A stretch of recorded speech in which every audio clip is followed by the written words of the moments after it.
জাহাপনা মই মমতাজে কৈছো গুস্তাখী মাফ জাহাপনা তাজমহলৰ পৰা মই মমতাজে কৈছো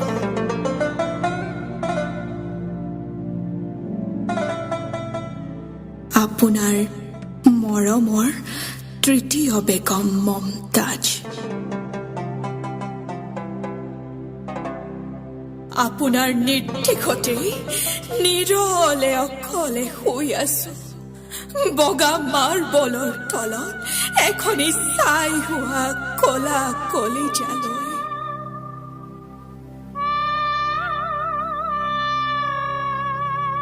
মই আপোনাৰ পৰা প্ৰেম বিচাৰিছিলো প্ৰেমৰ নিদৰ্শন হবলৈ বিচৰা নাছিলো তিল মানুহ কিন্তু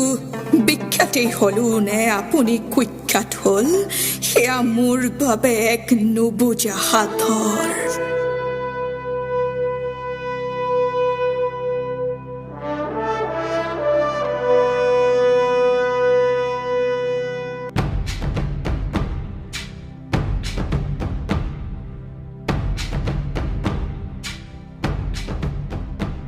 আজি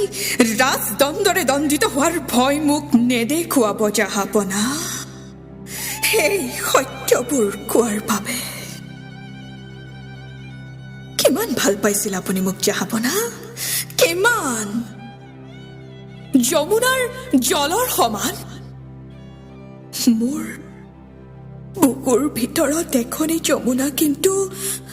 আপোনাৰ নামতেই বৈ আছিল আজি মোৰ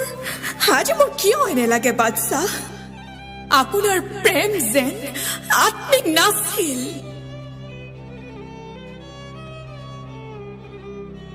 খং উঠিলেও আপুনি শুনিবই লাগিব বাদশাহ আৰু ক'ব লাগিব কেনে প্ৰেমিক আছিল আপুনি যি মোৰ ভগ্ন স্বাস্থ্য দেখিও এবাৰ নহয় দুবাৰ নহয় 14 বাৰকৈ গৰ্ভধাৰণ কৰিবলৈ বাধ্য কৰিছিল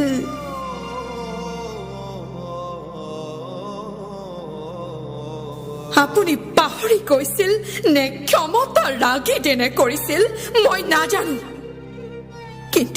কিন্তু এটা কথা মই জানিছিলো ভাল পোৱাত চকুৰ দূৰত্বতকৈ মনৰ দূৰত্ব কম হ'ব লাগে আপুনিতো গৰ্ভৱতী পত্নীকেই লৈ গ'ল শ মাইল দূৰৰ ঠাইলৈ আপোনাৰ সহচৰী কৰি সেয়া কি আছিল জাহাপনা আপোনাৰ প্ৰেম নে দূৰদৰ্শিতা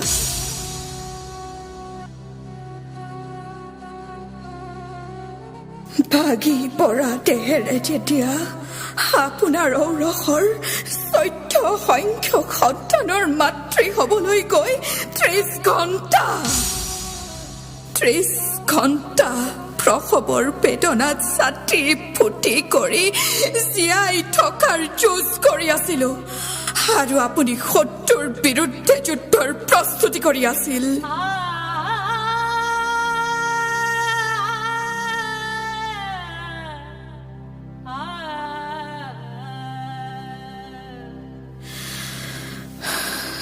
দুখন যুদ্ধ আপুনি যুদ্ধত জিকি গ'ল আৰু মই হাৰি গ'লো জাহাপনা মই হাৰি গ'লো